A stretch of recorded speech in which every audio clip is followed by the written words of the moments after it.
Sandali lang mga pensyado ng SES, kung iniisip ninyong tapos na ang mga sorpresa ngayong taon, nagkakamali kayo. Dahil pagpasok ng taong 2026, may malaking pagtaas na tiyak na makaapekto sa inyong buwanang tinatanggap. At karamihan ay ni hindi pa alam na may ganitong pagbabago. At kung umaasa ka sa pensyon para sa pang-araw-araw na gastusin, bayarin at pangtustos sa pamilya, kailangan mong pakinggan ito dahil maaaring baguhin nito ang takbo ng inyong buong taon. Sa unang pagkakataon matapos ang mahabang panahon, may kumpirmadong dagdag na hindi basta maliit na pagsasaayos, kundi isang tunay na pag-angat na mararamdaman sa bulsa. Hindi ito sabi-sabi. Hindi ito haka-haka at hindi ito nakabinbin. Opisyal itong inanunsyo. At sa susunod na sandali, malalaman mo kung gaano kalaki ang ihahabol na dagdag buwan-buwan, sino-sino ang saklaw, kailan eksaktong magsisimula ang bagong halagang matatanggap, at higit sa lahat, paano masisiguro na hindi ka mapag-iiwanan at matatanggap mo ang kabuuang benepisyong nakalaan para sa'yo. Kung may mga kakilala kang pensyado, magulang, lolo, lola, tiyuhin-tiyahin, ito ang balitang hindi nila dapat palampasin. Dahil pag nagsimula na ang bagong halaga, malaking tulong ito sa bawat pamilyang umaasa sa SSS bilang pangunahing pinagkukunan ng kita. Pero bago tayo sumabak sa lahat ng detalye, pindutin mo muna ang gusto ko sa video upang mas marami pang pensyado ang makarinig ng napakahalagang balitang ito. Your support helps thousands. At ngayon, simulan na natin ang buong paliwanag na kailangan mong malaman tungkol sa pagtaas ng pensyon sa ilalim ng SSS ngayong 2026. Hindi na natin patatagalin pa dahil alam kong bawat segundo ay mahalaga, lalo na para sa mga umaasa sa buwan ng pensyon upang mairaos ang pangaraw-araw na pangangailangan mula sa pagkain, gamot, bayarin, hanggang sa tulong na ibinibigay sa pamilya. At ngayong may opisyal ng pagtaas, kailangan mo talagang maunawaan ang buong detalye upang masiguradong wala kang mamimiss, wala kang mapapalampas, at higit sa lahat makukuha mo ang buong dagdag na nakalaan para sa'yo. Sa totoo lang, hindi biro ang naging paghihintay ng milyon-milyong pensyado. Taon-taon umaasa kayo na sana naman ay magkaroon ng makabuluhang pagbabago. Sana naman ay may dagdag na hindi lamang ipinamalita kundi tunay na naipapatupad at naipadadama sa bulsa. Kaya ngayong may kumpirmadong pagtaas, napakahalaga na malinaw sa'yo kung paano ito gumagana. Bakit ito ibinigay at ano ang magiging epekto nito sa susunod na buwan, sa susunod na taon, at sa kabuuan ng inyong pang-araw-araw na buhay. At para sa karamihan ng pensyado, malaking kaginhawaan ng kahit kaunting dagdag. Pero ngayong taon na ito, hindi lang kaunti ang ibinigay. Hindi lamang ito simpleng pagsasaayos. Hindi ito tulad ng maliliit na dagdag noong mga nakaraang panahon na halos hindi maramdaman. Ngayong 2026, ang ibinigay ay isang mas malaking halaga na sadyang idinisenyo upang kahit papaano ay makahabol sa patuloy na pagtaas ng presyo ng bilihin, gamot, kuryente, tubig, pagkain, pamasahe, at kung ano-ano pang gastusin na walang tigil na tumataas buwan-buwan. At dahil dito, napakahalaga na hindi ka lamang nakikinig kundi talagang nauunawaan mo ang bawat paliwanag. Dahil hindi lang ito basta dagdag, hindi lang ito basta pag-angat. Ito ay isa sa pinakamahalagang pagbabago para sa mga pensyonado sa mga nagdaang taon. At kapag hindi mo ito nasubaybayan, posibleng magkaroon ka ng problema sa pag-claim ng iyong benepisyo. O kaya naman ay baka kulang ang makuha mo dahil may mga dokumentong hindi mo na update o proseso na hindi mo nasunod. Ngayon, unahin muna nating himayin kung bakit nagkaroon ng pagtaas. Mahalaga ito dahil kapag alam mo kung saan nagmula ang pagbabago, mas nauunawaan mo rin kung paano ito ipinatutupad at kung bakit may mga pensyado na makakatanggap agad. May iba na susunod pa at may iba namang kailangang mag-update ng impormasyon. Ang pagtaas ngayong 2026 ay resulta ng masusing pag-aaral ng SSS tungkol sa kasalukuyang pangangailangan ng mga nakatatanda. Tumaas ang presyo ng mga pangunahing bilihin. Tumaas ang gastusin sa medisina. Nadagdagan ang kailangan sa pangaraw-araw na pagkain at serbisyo. Kaya itinaas nila ang halaga upang hindi tuluyang maipit ang mga pensyado sa hirap. Pero hindi lang yon. Isa pa sa mga dahilan kung bakit itinaas ang halaga ay dahil lumalaki na ang populasyon ng mga pensyonado. Ibig sabihin, mas marami na ang umaasa sa sistema. At upang mapanatili ang balanse ng pondo at tuloy-tuloy na operasyon ng SS, kinakailangan nilang mag-adjust ng mga benepisyo para masiguro na ang mga nagbayad ng hulog sa loob ng kanilang buong buhay ay makatanggap ng benepisyong karapat-dapat sa kanila.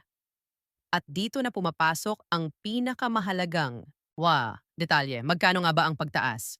Ngayon tandaan na ang eksaktong halaga ay nakabatay sa dating natatanggap mo. Kung mas mataas ang pension mo dati, mas mataas din ang pagtaas.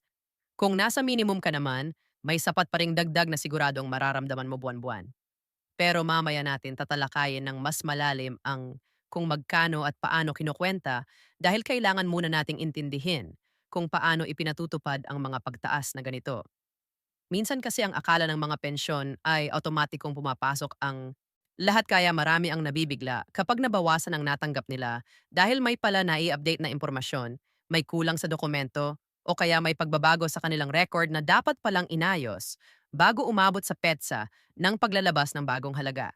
Kaya sa video na ito, sisiguruhin nating malinaw sa iyo kung ano ang gagawin at paano masisiguro na hindi ka magkakaroon ng problema pagdating ng araw ng pagpasok ng bagong halaga sa iyong ATM o sa iyong cash card. Ngayon, balik tayo sa pinakamahalagang tanong ng lahat.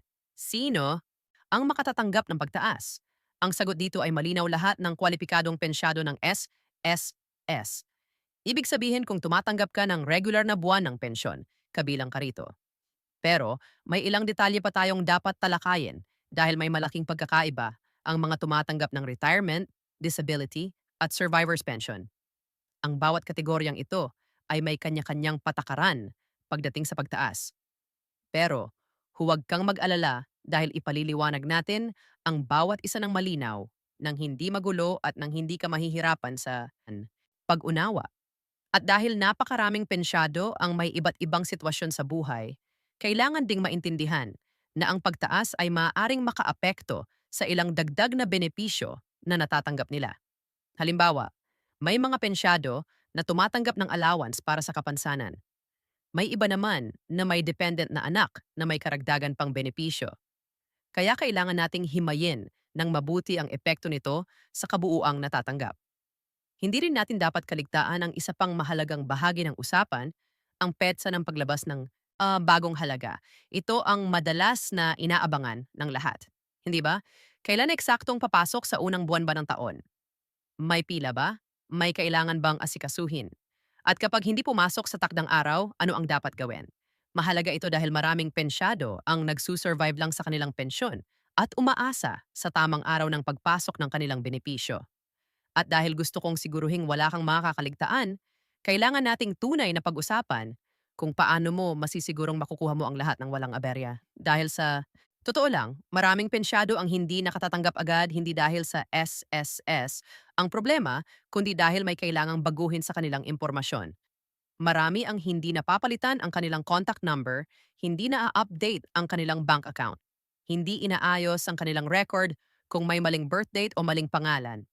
At kapag dumating na ang panahon ng pagtaas, sila ang pinakaapektado.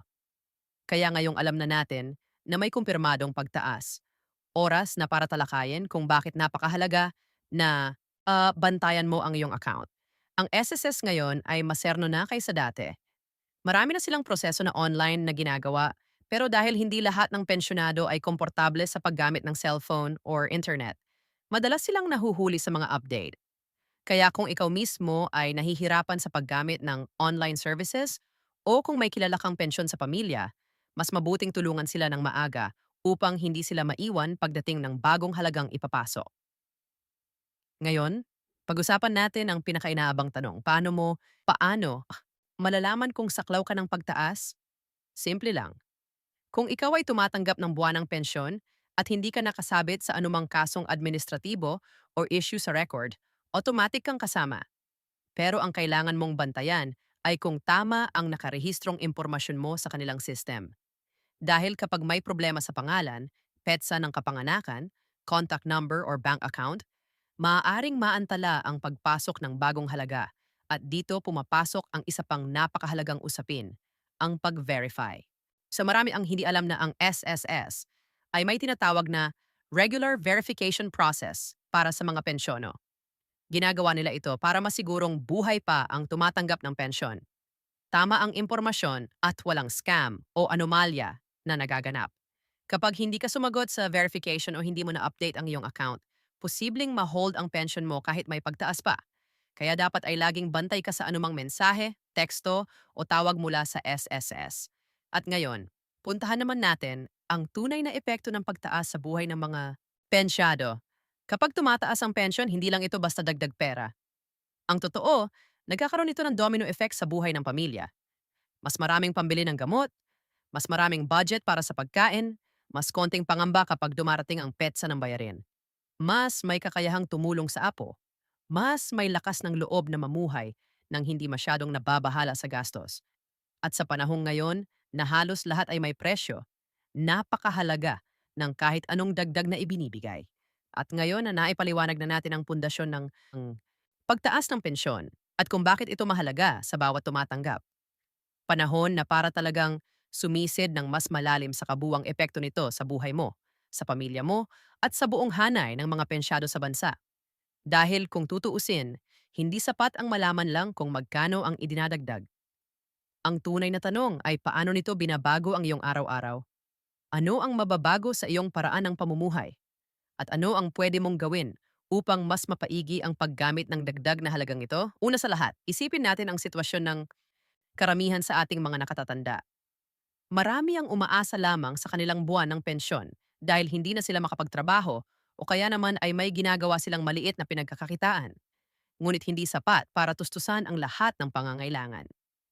Marami ang may iniang karamdaman, kailangan ng gamot araw-araw at kailangang magpakonsulta mula buwan hanggang buwan.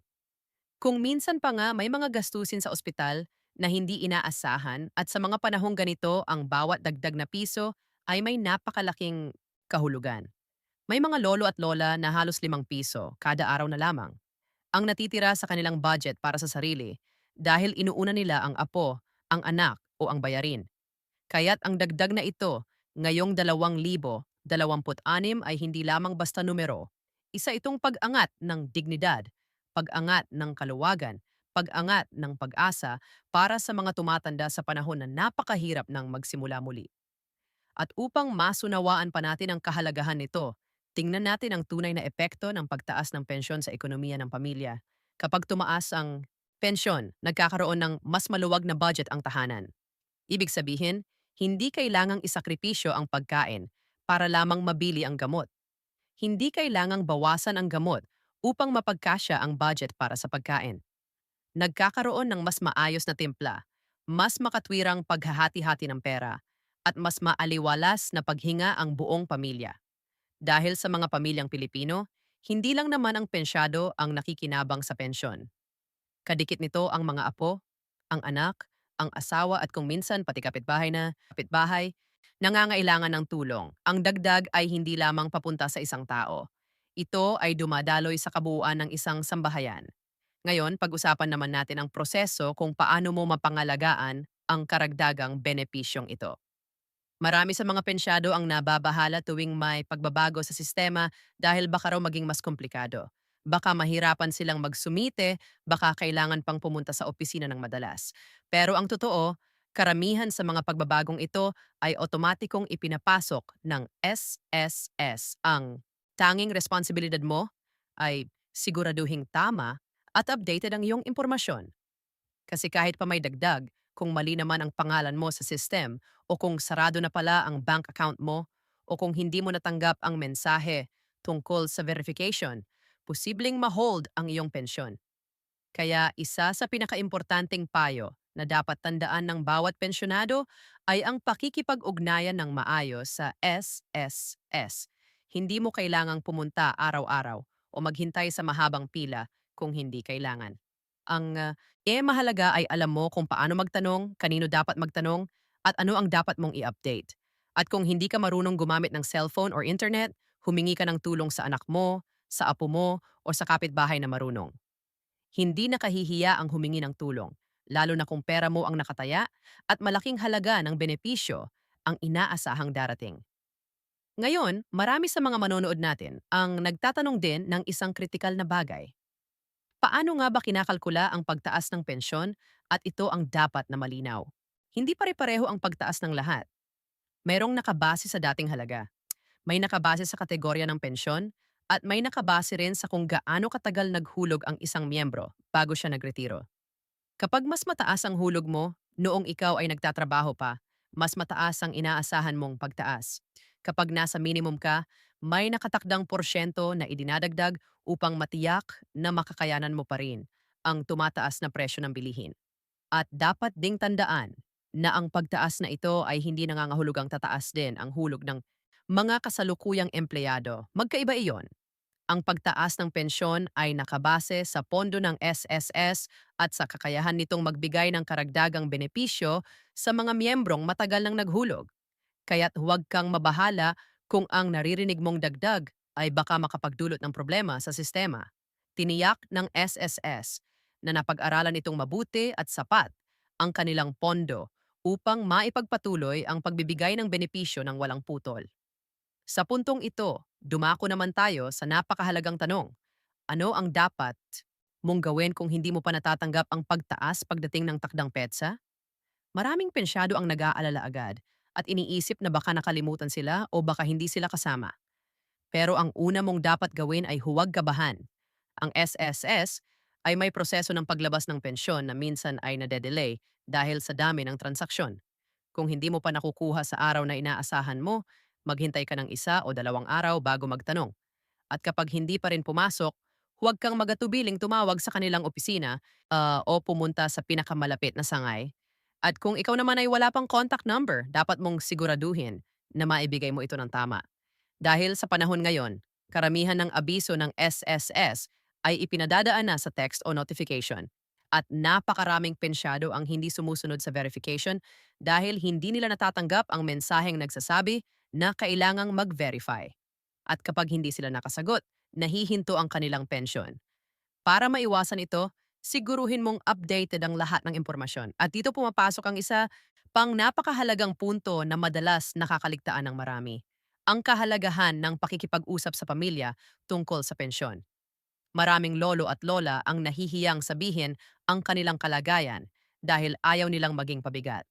Pero ang totoo, mas nagiging pabigat tayo kapag hindi tayo nagsasalita at bigla na lang may problema. Kaya't mas mainam na ipaalam mo sa pamilya kung may natatanggap kang mensahe mula sa SSS, kung may problema sa account, kung may dapat na i-update. Dahil kung sakaling kailangan mo ng tulong sa pagpunta sa opisina or pag-login sa system, mas madali para sa kanila. Nagabayan ka kung alam nila ang buong sitwasyon. At sa puntong ito, pag-usapan naman natin ang mas malalim na kahulugan ng pagtaas ng pensyon sa buhay ng isang nakatatanda. Alam naman natin na habang tumatanda ang isang tao, mas dumadami ang pangangailangan. Mas maraming gamot, mas maraming check-up, mas maraming kailangan para sa kalusugan at hindi rin natin maikakaila na maraming pensyonado ang wala ng ibang katuwang kundi ang maliit na halagang nakukuha mula sa SSS. Kaya't ang pagtaas na ito ay hindi lamang tungkol sa pera. Isa itong pagkilala sa kahalagahan ng bawat taong nagtrabaho ng buong buhay at nag-ambag sa ekonomiya ng bansa. Kung iisipin mo, ang pensyon ay hindi regalo, hindi ito limos. Ito ay perang hinulog mo sa loob ng maraming dekada. Kaya't nararapat lamang na mabigyan ka ng mataas na paggalang at karampatang benepisyo at ngayong may pagtaas, isa itong patunay na kinikilala ang kontribusyon mo kahit matagal ka nang wala sa trabaho. Ngayon, habang papalapit tayo sa dulo ng video, kailangan nating pag-usapan ang isa pang napakahalagang bahagi, ang pananaw sa hinaharap. Ang pagtaas ngayong 2026 ay isang hakbang lamang. Hindi ito ang katapusan. Ibig sabihin, maaaring magkaroon pa ng mga pagbabago sa susunod na taon. Maaaring magkaroon ng panibagong pag-akyat ng halaga kung kinakailangan. At dahil dito, mahalaga na patuloy mong sinusubaybayan ang mga update, nanonood ng mga balita, at nakikinig sa mga anunsyo. Dahil habang may mga pagbabago sa presyo ng bilihin at ekonomiya, may posibilidad na magbago rin ang benepisyo. At bago tayo tuluyang magtapos, gusto kong ibigay sao ang pinakamahalagang aral mula sa lahat ng ito. Huwag kang papayag na maiwan. Sa panahon ngayon, mabilis ang galaw ng impormasyon. Isang maling record lang, isang hindi nasagutang mensahe, isang nai-update na bank account at pwede ka nang maipit sa problema. Kaya't mas mabuting maagap, mas mabuting handa, at mas mabuting alam mo ang bawat detalye tungkol sa benepisyong pinagpaguran mo buong buhay. Ito ang dahilan kung bakit mahalaga ang panonood mo ng video na ito hanggang dulo. Dahil hindi lahat ng pensyado ay may aksesormasyon. Hindi lahat ay marunong magbasa ng maliliit na letra sa mga opisyal na ansyo. At hindi lahat ay may kakayahang intindihin ang technical na salita ng mga opisina. Pero dito sa video na ito, ginagawa natin itong malinaw, simpleng ipinaliwanag at diretsong maiintindihan ng sino man. Kaya sa pagtatapos ng script na ito, nais kong pasalamatan ka sa pananatili hanggang sa huling bahagi. At kung tunay mong nais makatulong sa kapwa pensyado, pakikalat ang impormasyong ito. Sabihin mo sa mga kakilala mo, sa mga kapitbahay mo, sa mga kamag-anak mo na may malaking pagbabago ngayong 20 at kailangan nilang maging handa dahil ang benepisyong ito ay para sa kanila at walang karapatang mamiss ang sinuman. At bago tuluyang magsara ang video, huwag mong kalimutang pindutin ang gusto ko dahil sa bawat pindot mo, mas marami pang pensyado ang makakarinig ng mahalagang balitang ito. At syempre, huwag kompromiso ang iyong benepisyo. Tutukan mo pa ang mga susunod na video dahil patuloy nating babantayan ang lahat ng update tungkol sa pensyon, benepisyo at tulong na maaring makatulong sa iyong pang-araw-araw. Maraming salamat sa panonood at sana'y mabigyan ka ng kaginhawaan at pag-asa ng pagtaas na ito ngayong dalawa.